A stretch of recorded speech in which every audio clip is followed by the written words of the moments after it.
Amém. Podeis assentar, irmãos. Quero convidar a todos que abramos a palavra do Senhor no Evangelho de João, no capítulo de número 4. Evangelho de João, o capítulo 4, vou ler a partir do versículo 1. Eu faço questão de ler a história toda, com quanto sejam 30 versículos, para que todos nós estejamos na mesma página dessa porção bíblica. Diz a palavra de Deus, João capítulo 4. Quando, pois, o Senhor veio a saber que os fariseus tinham ouvido dizer que ele, Jesus, fazia e batizava mais discípulos que João, se bem que Jesus mesmo não batizava, e sim os seus discípulos, deixou a Judéia, retirando-se outra vez para a Galiléia. E era-lhe necessário atravessar a província de Samaria. Chegou, pois, a uma cidade samaritana chamada Sicar, perto das terras que Jacó dera a seu filho José. Estava ali a fonte de Jacó. Cansado da viagem, assentara-se Jesus junto à fonte por volta da hora sexta. Nisto, veio uma mulher samaritana tirar água. Disse-lhe Jesus: dá-me de beber, pois seus discípulos tinham ido à cidade para comprar alimentos. Então lhe disse a mulher samaritana: como sendo tu judeu, pedes de beber a mim, que sou mulher samaritana? Porque os judeus não se dão com os samaritanos. Replicou-lhe Jesus: se conheceras o dom de Deus, e quem é que te pede, dá-me de beber, tu lhe pedirias, e ele te daria água viva. Respondeu-lhe ela: Senhor, tu não tens como que atirar, e o poço é fundo. Onde, pois, tem as águas vivas? És tu, porventura, maior do que Jacó, o nosso pai, que nos deu o poço, do qual dele mesmo bebeu, e bem assim seus filhos e seu gado? Afirmou-lhe Jesus: quem beber dessa água tornará a ter sede. Aquele, porém, que beber da água que eu lhe der, nunca mais terá sede. Pelo contrário, a água que eu lhe der será nele uma fonte a jorrar para a vida eterna. Disse-lhe a mulher: Senhor, dá-me dessa água, para que eu não mais tenha sede, nem precise vir aqui buscá-la. Disse-lhe Jesus: vai, chama teu marido e vem cá. Ao que lhe respondeu a mulher: não tenho marido. Replicou-lhe Jesus: bem disseste, não tenho marido, porque 5 maridos já tiveste, e esse que agora tens não é teu marido. Isso disseste com verdade. Senhor, disse-lhe a mulher, vejo que tu és profeta. Nossos pais adoravam nesse monte.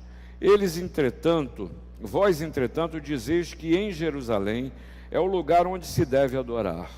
Disse-lhe Jesus: mulher, podes crer-me que a hora vem quando nem neste monte, nem em Jerusalém adorareis o Pai. Vós adorais o que não a conheceis, nós adoramos o que conhecemos, porque a salvação vem dos judeus. Mas vem a hora, e já chegou, em que os verdadeiros adoradores adorarão o Pai em espírito e em verdade, porque são estes que o Pai procura para seus adoradores. Deus é espírito, e importa que os seus adoradores o adorem em espírito e em verdade. Eu sei, respondeu a mulher, que há de vir um Messias chamado Cristo. Quando ele vier, nos anunciará todas as coisas. Disse-lhe Jesus: eu o sou, eu que falo contigo. Nesse ponto, chegaram os seus discípulos e se admiraram de que estivesse falando com uma mulher. Todavia, nenhum lhe disse: que perguntas? Ou por que falas com ela? Quanto à mulher, deixou o seu cântaro, foi à cidade e disse àqueles homens: vinde comigo e vede um homem que me disse tudo quanto tenho feito. Será este porventura o Cristo? Saíram, pois, da cidade e vieram ter com ele. Alguns anos atrás, Ana, nossa família, e meu cunhado, minha cunhada e suas filhas, nós saímos e fomos até Guarapari. E curioso, porque esse cunhado é muito querido do coração, nós sempre conversamos sobre muitas coisas. Ele naquele momento não era crente, e durante a viagem, essa viagem foi especialmente curiosa para mim, porque ele foi me questionando por diversas vidas sobre o que é fé, o que é vida cristã, como se portar. Por que algumas pessoas falam de ser cristão e a gente vê coisas tão diferentes na vida dessas pessoas, e outras a diferença se dá pela não compatibilidade com aquilo que a Bíblia diz. E o mais interessante disso é que ele não se conformava apenas com a maneira de eu falar, com as coisas que eu dizia. Ele sempre perguntava: mas isso está na Bíblia? Tá, aonde? Me mostra, eu quero ver. E eu tinha que abrir a Bíblia e mostrar para ele. E esses fatos com esse meu cunhado me trouxeram à lembrança esse texto. Eu amo as histórias de Jesus, os encontros de Jesus. E esse texto de João 4, particularmente, fala muito ao meu coração, principalmente nesse tempo em que a gente precisa avaliar o que é fé verdadeira, o que é verdadeiramente ser cristão. E mais do que isso, que Deus é esse que a gente vê revelado em muitas culturas? Um Deus que persegue, um Deus que mata, deuses que tolhem as pessoas, deuses que obrigam, escravizam mulheres a andarem vestidas sem que nenhuma parte do seu corpo apareça. Essa semana conversava com os pastores e presbíteros ali no meu gabinete ainda há pouco, e falava que recebeu uma imagem assustadora, uma mulher de burca, completamente tomada, dentro de uma praia, e um marido com um filho dentro d'água, tomando. Que Deus é essa? Que fé é essa que castra? Que Deus é esse que simplesmente faz as pessoas serem menos? E depois eu fiquei pensando que isso também não está adiante. Não basta nós julgarmos as outras crenças, as outras religiões, os deuses de outros, porque no nosso universo, hoje em dia, muitas vezes nós ouvimos e vemos palavras e ações de um Deus que é castrador, de um Deus que só é lei, de um Deus que não vê a necessidade do coração e se auto-impõe por uma maioria que pretende prevalecer sobre aqueles que não têm a mesma fé. Que Deus é esse? Que Deus é esse? Aí eu chego nesse texto, e algumas coisas a gente precisa destacar aqui e saber. E o texto começa, muito curioso, né? Não tem nada a ver, uma palavra de fariseus, e Jesus ali começa tentando evitar, ou evitando uma tentativa de criação de uma polêmica entre os discípulos de Jesus e os discípulos de João. E Jesus, discussão vazia, estou fora. Quem dera que a gente desenvolvesse uma mentalidade assim, para analisar que há certas polêmicas que é melhor não tê-las, é melhor evitá-las, porque não levam a absolutamente nada. Segunda coisa que esse texto mostra, diz que era necessário Jesus atravessar a Samaria. E sob o ponto de vista geográfico, na verdade, não era necessário passar por Samaria. Pior do que isso, Jesus e o caminho natural, e Jesus ele poderia ir pela chamada Pérea, que era do outro lado do Jordão. E digo para vocês mais uma coisa, mais uma vez, ele inclusive na sua ida para Jerusalém fez isso. Esse era o caminho natural. Inclusive não era comum um judeu passar por terras samaritanas, porque judeus e samaritanos não se davam.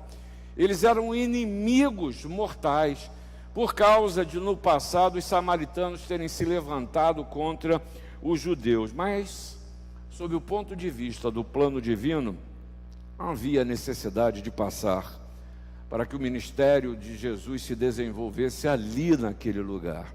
Se você chega nos versículos 5 e 6, nos é descrita exatamente essa humanidade de Jesus e os desejos de um homem comum. Jesus, um homem comum, por volta do meio-dia, num sol a pino, diz o texto que estava cansado, com sede, e se assenta no poço de Jacó. E esse poço de Jacó era um lugar com grandes vínculos sagrados e históricos na vida do povo, nos antigos povos, não só o povo de Israel, os próprios samaritanos e os povos cananitas que ali viviam. Era muito simbólico este poço. Para você ter uma ideia, esse poço ele tem tradições que são cristãs, que são judaicas, ainda hoje samaritanas, mas também muçulmanas associadas a esse lugar. Este era um lugar histórico para a história de Deus na humanidade. E esse poço, ele não é especificamente mencionado no Antigo Testamento, mas em Gênesis 33 afirma que Jacó voltou a Siquém de Padã Arã, e ele acampou perto da cidade. Era o lugar provável desse poço. E nessa circunstância, nesse lugar tão especial, eis que surge uma mulher sem nome, uma mulher que a história não marcou a sua identidade, sozinha, num horário não usual para se tirar águas para o rebanho. Normalmente isso se fazia mais para o fim do dia, tendo em vista o calor, que nós estávamos aqui por volta do meio-dia, o calor insuportável. Essa hora não era usual de se fazer isso. E a gente começa a pensar que eu e você transmitimos sinais. E essa mulher, ao realizar a sua tarefa, no horário não usual, ela está transmitindo um sinal. E esses são sinais que precisam que nos leve a pensar em sensibilidade para os sinais que as pessoas nos trazem. Nós precisamos olhar para isso, olhar por outro, não apenas pensando nos gestos ou nas atitudes. A palavra diz que a boca fala do que está cheio o coração, mas muitas vezes as lágrimas não rolam pela face, mas elas rolam aqui dentro. Muitas vezes a pessoa agressiva, ela está gritando, pedindo: por favor, me ajudem. Muitas vezes uma pessoa sozinha, no sol a pino de um meio-dia, com um rebanho, ela está gritando, dizendo: eu tenho que me apartar de todas, eu não sou digno de andar com as pessoas. Mas isso também nos leva a pensar sobre os sinais que você tem transmitido em sua vida. Porque muitas vezes eu posso dizer: Deus é amor, mas a minha linguagem corporal, as minhas atitudes estão mostrando que tudo que eu não quero é estar perto desse teu Deus de amor. Porque os sinais que eu tenho transmitido, que você tem transmitido, revelam exatamente o contrário do que racionalmente eu posso estar querendo dizer. E aí o texto segue. E Jesus pede a água àquela mulher. E aí Jesus quebra outras barreiras, tradições e até preconceitos. Primeiro, essa mulher, como já disse, era uma mulher samaritana. E já disse que diferenças religiosas grandes e sérias produziram amarguras profundas entre esses povos, e era tudo menos comum que um judeu falasse com uma samaritana. Segundo, que a cultura de então não permitia que um homem falasse com mulheres. E os judeus que observavam a lei costumavam dizer que não se devia perder tempo com mulheres. Não era comum um homem chegar e se dirigir à mulher, principalmente a mulher que era casada com um outro homem. Por isso a estranheza dela. Quem estranhou isso não foi nem Jesus, nem discípulos, nem ninguém. Foi ela que estranhou. E diz lá no versículo 9: como, sendo tu judeus, pedes de beber a mim, que sou mulher samaritana? Porque os judeus não se dão com os samaritanas. Mas Jesus demonstraram uma boa vontade totalmente inesperada, incomum. E a partir daí, Jesus conduz as circunstâncias para chegar ao seu objetivo e nos convida a aprender. Jesus evita a polêmica, levando o objetivo da sua conversa para uma outra direção. A mulher não entende, ela não entende o que está acontecendo. Como um judeu que passava poderia ser maior do que o patriarca Jacó? E repare, não sei se você acompanhou ou leu junto comigo no texto, mas esse texto parece um verdadeiro jogo de xadrez. Cada um traz a sua peça.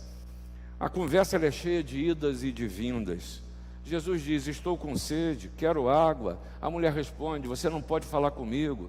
Jesus pede água, mas diz: eu posso ter uma água que você não terá mais sede. Eu posso te dar uma água que você não terá mais sede. Ele a retira do pensamento concreto. Presta atenção nisso. Jesus retira essa mulher do pensamento concreto, porque ela diz: vem cá, não tem como tirar água. Você não tem como tirar água. Não tem jeito. Eu não estou vendo. Não é possível. Eu não vejo os elementos necessários. Pensamentos concretos que a gente desenvolve na nossa experiência de vida. Pensamentos que nos imobilizam quando a gente não vê. Quando a gente chega e pode até não verbalizar. A gente diz crer em Deus, mas a circunstância a gente diz: não tem jeito, é impossível. Mesmo que a gente saiba e esteja na Bíblia o próprio Deus nos dizendo: para Deus não haverá impossíveis. Mas o nosso pensamento concreto, que sabe que chova, faça sol, no inverno ou no verão, amanhã, segunda-feira, você tem obrigações a cumprir. Você sabe que quando você voltar para casa, talvez alguns tenham deixado os problemas em casa e quando voltar vão ter que lidar com eles. A gente sabe que o tempo passa e os sonhos que eu tive, eles não estão se realizando. Isso é pensamento concreto, que sabe pela experiência que algumas coisas faltam, que determinadas coisas não são possíveis. Eu não estou dizendo que isso é errado, não. Eu não estou dizendo para você abandonar o pensamento que eu estou chamando de pensamento concreto. Mas o que Jesus ensina para essa mulher é que os pensamentos que nos imobilizam precisam ser tratados na presença dEle. E a partir desse momento, Jesus passa a vida, Ele faz passar a vida daquela mulher sobre os seus próprios olhos, sobre os olhos dela mesmo. Não é fora da realidade dela, não é trazendo ou querendo mostrar para ela uma quimera, um sonho daquilo que não existe, não. É lidando com as condições de vida onde ela estava, com o que ela lidava. Primeira coisa que Jesus vai lidando com ela é com o trabalho. Ela estava no seu trabalho, ela era uma pastora, ela estava lidando com o rebanho que ela deveria tratar. E Jesus está falando com ela sobre exatamente as condições que ela está vivendo. A segunda coisa que você vê Jesus lidar com ela é com a família dela, falando do cônjuge dela. Já teve 5 maridos, esse que está também não é seu. Mas repare que Jesus não estabelece juízo. Eu já estabeleceria, Ezequias. Eu, na verdade, quando li, já estabeleci meu juízo. Rapaz, mas que mulher é essa, hein? 5 ela já teve, já estava no 6º, eu já contabilizo e tudo. Jesus não está chamando atenção para isso. Jesus não está olhando para o que houve e o que não houve. Mesmo porque só quem passou pelo desabor de um divórcio sabe as dores e as marcas que ficam. Mas não é disso que Jesus está falando. Jesus está lidando com essa realidade na vida dela. Terceira coisa que você vê, Jesus está lidando com a religiosidade dela, onde ela está. Seja no Monte Gerizim, seja em Jerusalém, não é isso. Jesus está lidando com os equívocos e pressupostos religiosos dela, preocupada só com o lugar de adoração, sem refletir que implicações isso tem na sua vida. Eu insisto, parece um jogo de xadrez. Nos parece um jogo que depois de eu ler e terminar esse jogo aqui, isso nos revela, na verdade, a proposta de vida abundante que Jesus nos traz. No meio dessa história, dessas condições, muitas delas adversas, outras eu nos meus juízos condenáveis. Quem sabe ao olhar para a minha vida, eu preciso pensar no meu trabalho, na minha família, na minha expressão de religião. Mas Jesus lida e mostra para essa mulher que a proposta dele é uma proposta de vida e abundante. E a primeira coisa que eu quero destacar para você, que Jesus está propondo, é que a sua vida, assim como dessa mulher samaritana, seja pautada em graça, favor imerecido, no mover de Deus em seu favor, sem nenhum pressuposto, sem que você tenha que fazer nada, sem que você seja nada, sem que você não tenha que aparecer diante dele com determinadas condições, vestido de determinada maneira, em determinado lugar, tenha 5, 6 maridos ou não os tenha, esteja vivendo na amargura das suas relações ou as tenha curada, tenha trabalho ou não tenha trabalho, os trabalhos que você realiza sejam duros, você acha que não vai dar conta ou não, não é disso. Jesus propõe que a sua vida ela seja pautada em graça, mas essa mulher não compreende, assim como nós muitas vezes não compreendemos. E para Jesus se fazer entender, ele usa a água como tema. E vocês vão de se lembrar, aqueles que conhecem a Bíblia, a sua história, vão de se lembrar da boda de Caná na Galileia. Lembra disso? O que aconteceu? Jesus transformou a água em vinho. Você lembra do encontro de Jesus com Nicodemos, o diálogo de Jesus com Nicodemos? Jesus utiliza exatamente a água para demonstrar o suprimento da graça de Deus. A água aqui é um símbolo, porque ela é utilizada no sentido de algo que é vivo, que se renova, que não vive e não está estagnado. Água que significa exatamente essa graça de Deus revelada em Jesus, que olha com amor, que não julga, que pouco importa as condições em que você se encontre. Jesus quer dar água viva. Jesus quer nos fazer receber graça, olhar com graça e agir com graça. Ah, meus irmãos, eu estou tendo muito cuidado ao falar isso, por causa da revolta que muitas vezes toca o nosso coração. Nesse evangelho que hoje muitas vezes é trazido, de um evangelho que exclui, de um evangelho que elimina, de um evangelho que julga, do evangelho que se propõe a ter alguns como se fosse uma casta privilegiada e detentores da religião e do próprio Deus, que ousam dizer qual é a vontade de Deus, e essa vontade é conformada com a sua própria vontade, e que não se dobram diante de Deus, mas querem que os homens se dobrem diante dele. E o problema que vivemos hoje, dessa associação da fé, da igreja, da graça de Deus com valores dos homens, traduzido inclusive em política, que muitos chegam a acreditar que o nosso trabalho de evangelização é trabalho de dominação. Ah, esse não é o evangelho da graça do Senhor Jesus.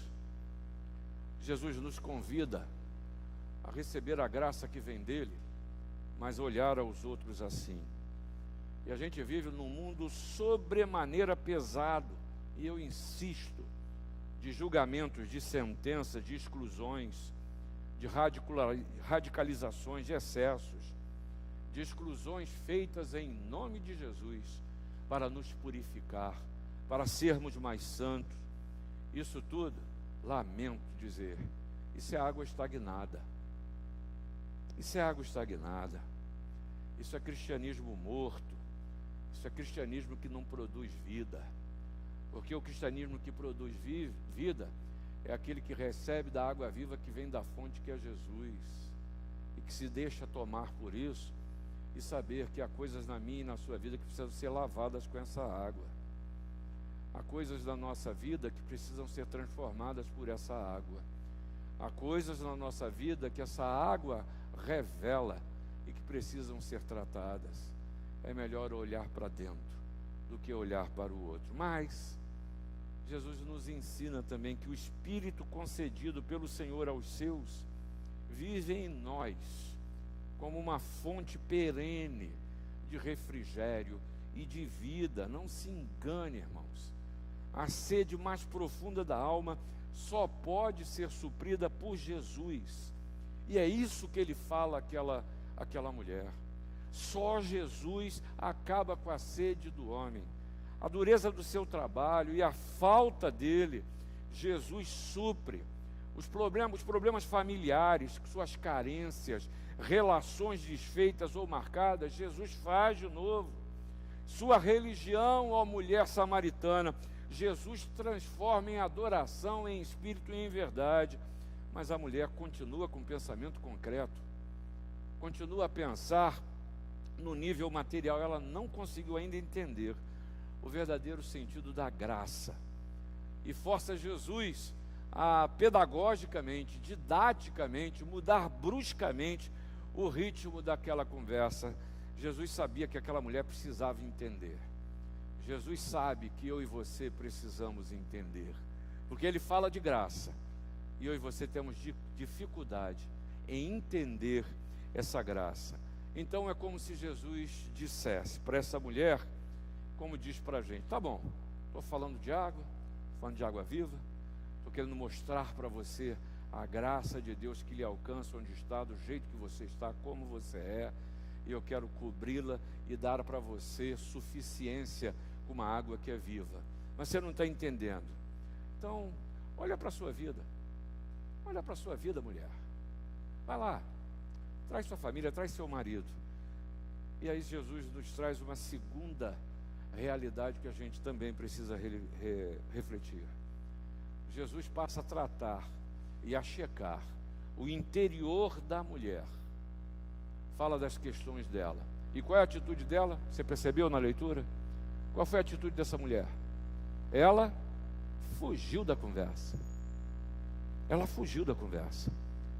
Jesus toca num ponto que eu chamo de ponto de desarticulação da vida.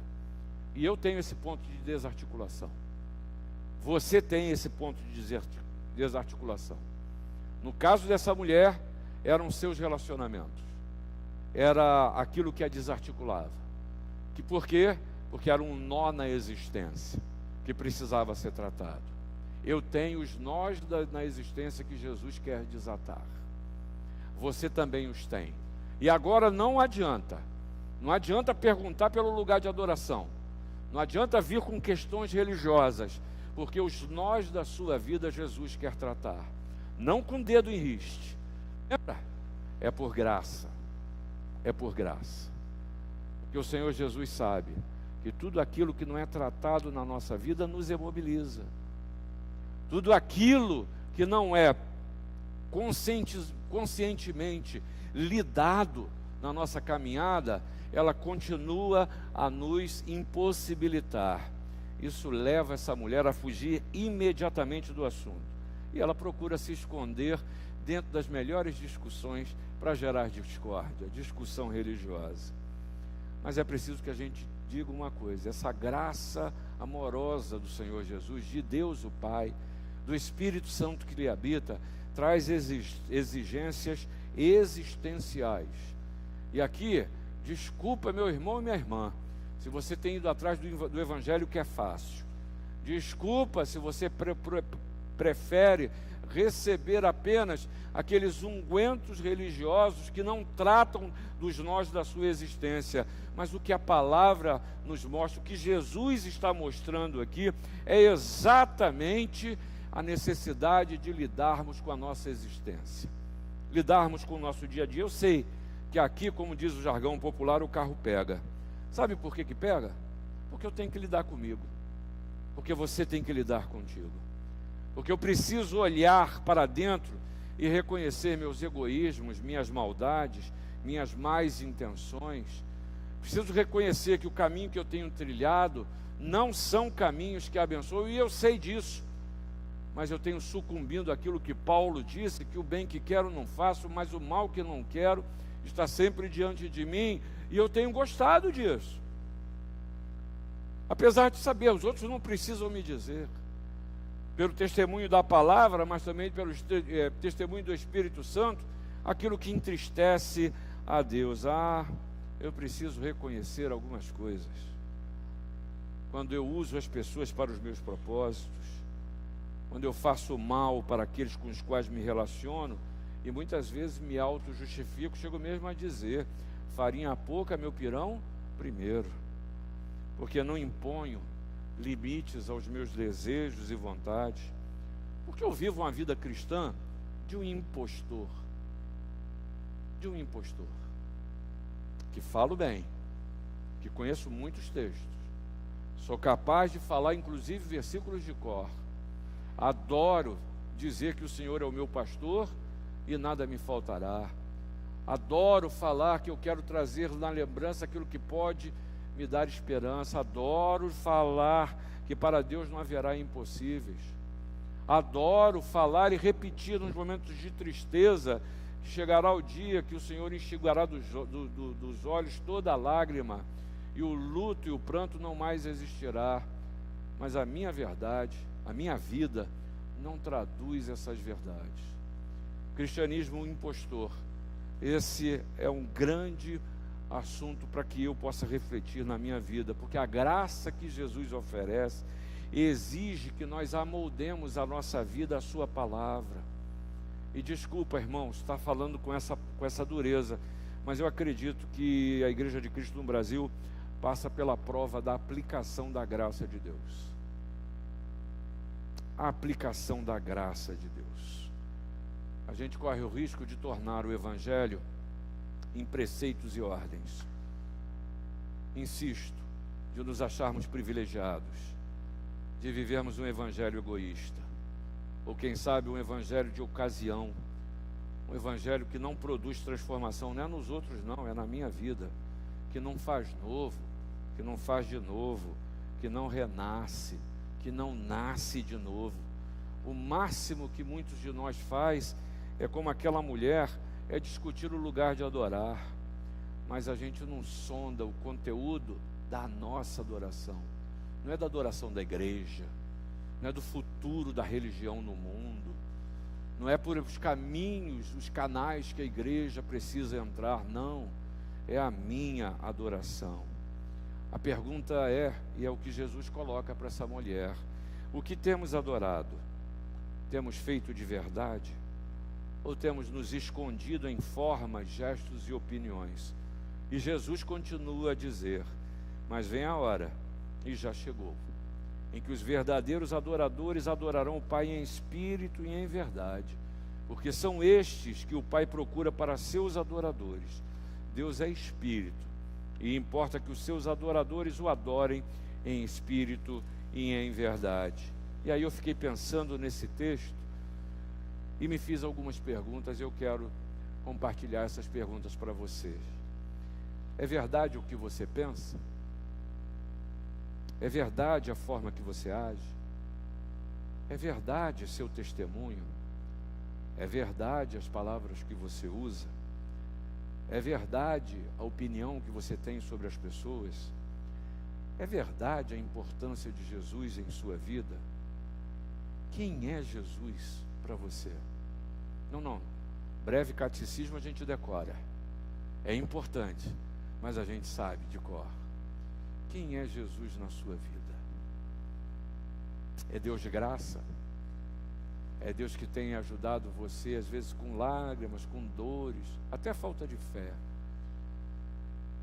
a passar pelo exercício da mudança, de mudar a sua própria maneira de ser lavado.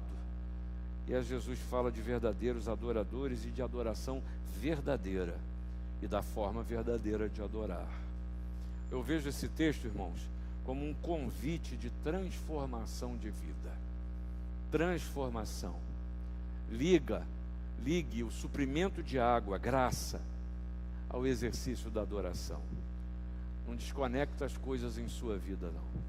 Deixa Jesus tratar dos nós da existência.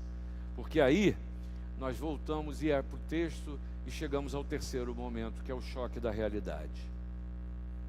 A realidade. Uma coisa é falar de graça, outra coisa é de aplicar isso na existência, mas a verdade é o que você vive.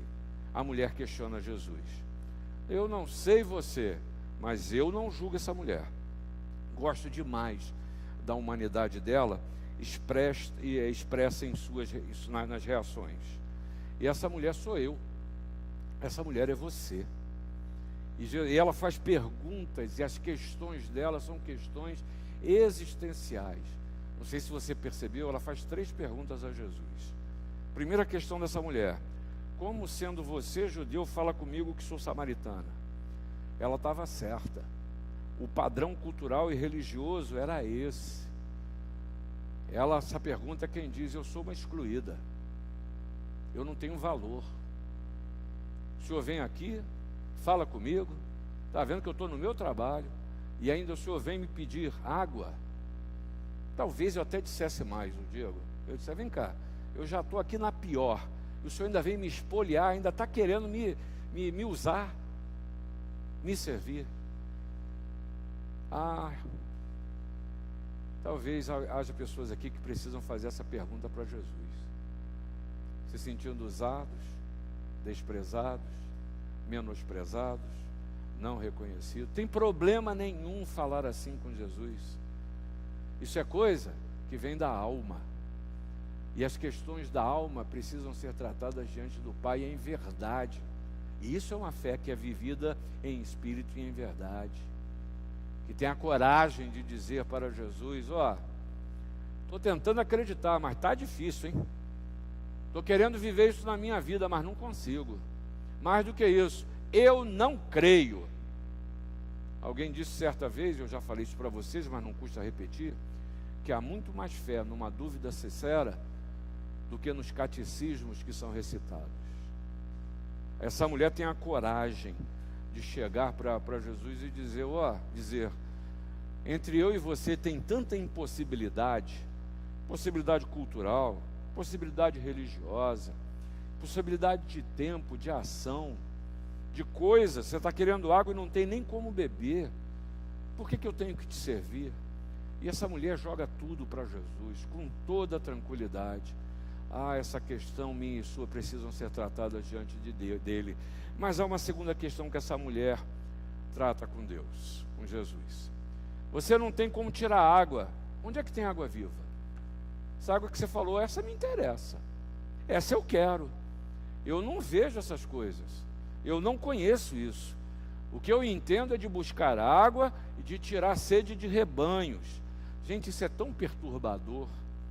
Porque a proposta de Jesus para aquela mulher desorganiza a ordem das coisas da vida daquela mulher. Assim como nessa concretude toda, as questões que Jesus propõe de mudança são tão desestabilizadoras que eu e você muitas vezes não nos sentimos supostamente seguros para dar o passo de fé. E Jesus está dizendo: olha, a água desse poço aqui, vai beber, vai ter sede depois. Mas se eu der para você a água que vem de mim, que é viva, você nunca mais vai ter sede.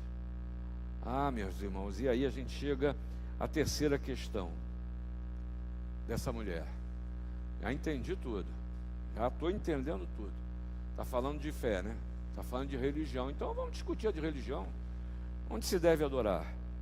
E aqui, Jesus, em sua resposta, ele completa todos os sentidos para aquela mulher. Não é onde você faz, mulher, mas é como você faz. São as motivações que importam. E aí eu quero te lembrar de Isaías 1. Lembra desse texto? Para aqueles que não conhecem, o povo estava no templo, fazendo sacrifícios ao Senhor. E sabe quem tinha prescrito isso? O próprio Deus. Sabe quem tinha dito como se deveria sacrificar? O próprio Deus. E sabe o que o povo estava fazendo? Exatamente como prescrito por Deus. Sabe qual é a resposta de Deus para os homens? Duro. Leia hoje em casa Isaías capítulo 1. Deus pergunta, diz para aquele povo: vem cá, de que me serve a multidão dos vossos sacrifícios? Quem vos requereu sequer pisardes nos meus átrios? E diz Deus: eu não posso suportar iniquidade associada ao ajuntamento solene. Eu não quero saber das suas festas. Eu não quero saber, eu não ouço as suas orações. Duro essa palavra. Dura essa palavra. Por quê? Porque aquele povo, Isaías 1, estava fazendo a coisa certa, da maneira certa, mas o coração estava distante. É o como. As suas motivações para Deus é o que importa. A graça que você recebe precisa ser espraiada. Primeiro na sua vida, pelo seu testemunho, por quem você é, mas também nas suas relações. E aí, ao rever nossas vidas, a gente pode perfeitamente nos encaixar no exemplo dessa mulher. Muitas vezes a gente comete os mesmos erros, ou seja, Deus quer nos falar, porém os nossos olhos estão tão presos a coisas terrenas que não permitem que nossos ouvidos ouçam a voz de Deus. O Espírito Santo quer te mostrar alguma coisa que precisa mudar, alguma falta cometida, e a gente toma a mesma atitude da mulher em relação aos seus maridos. Procuramos fugir, fingir que está tudo bem, ou até vestir uma capa de espiritualidade e querer discutir religião. Eu quero terminar essa palavra para você, dizendo que Jesus lhe satisfaz, não é exterminando a sua sede, o que podaria seguramente o seu crescimento, o crescimento da sua alma. Sede, eu e você continuaremos a ter, mas o Senhor lhe concede, assim como me concede, o dom do Espírito Santo, que é uma fonte interior de satisfação, que supre de uma maneira que é perene e é espontâneo cada necessidade que você tenha de refrigério. Quando eu vivo Jesus assim na minha vida, não são as condições da vida que determinam o meu ânimo. Posso ver o que eu posso ver, posso passar o que eu tenho que passar, mas o meu olhar sobre a vida é o olhar da esperança, esperando aquilo que o Senhor vai fazer, porque eu sei que todas as coisas cooperam para o bem daqueles que amam a Deus. E eu quero declarar e convido você a fazê-lo, a sua fé. Jesus, eu quero que tudo coopere para o bem, porque eu te amo, porque tu és o meu Senhor. Isso não tem jeito, isso não é repetição, isso não pode ser algo automático, mas é algo que você precisa fazer na sua alma, na intimidade, no seu interior. Uma vida plena, um culto verdadeiro, passa exatamente por essa atitude que alguns podem chamar até de um sacrifício ao Senhor, humilde, contrito, grato, mas é adorador. É fruto de uma devoção que é sincera e que é prestado não só agora, quando estamos aqui reunidos dentro da igreja, é onde você estiver. É na sua casa, é na sua falta de saúde, é na possibilidade de uma cirurgia, é nas dificuldades de emprego. Tudo é adoração, tudo precisa ser adoração, porque nós somos uma fábrica de ídolos. Nós idolatramos os males que acontecem na nossa existência, e aí esquecemos de beber e de sorver essa água que é viva. No choque de realidade que essa mulher levou, ela viu as suas questões respondidas. Jesus não te deixa sem resposta. E é curioso como esse texto termina, e aqui eu termino também. Uma mulher cheia de questões, cheia de problemas, ouve Jesus, é alcançada por essa graça. Ao lidar com a realidade, percebe como isso pode mudar a sua vida. E você percebeu como esse texto termina? Essa mulher volta para casa e vai falar para homens o que aconteceu com ela. A cultura não tem mais importância, os impedimentos não têm mais problema. A mulher que começa o texto questionando Jesus: como tu, homem judeu, fala comigo? Ela volta para a sua terra e o texto curiosamente diz que ela falou com os homens da sua terra, pregou para aqueles homens e aqueles homens foram até Jesus. E se você ler o texto para frente, você vai ver que essa graça alcançou aquele povo samaritano. Assim Jesus age na minha e na sua existência. Que Deus te abençoe.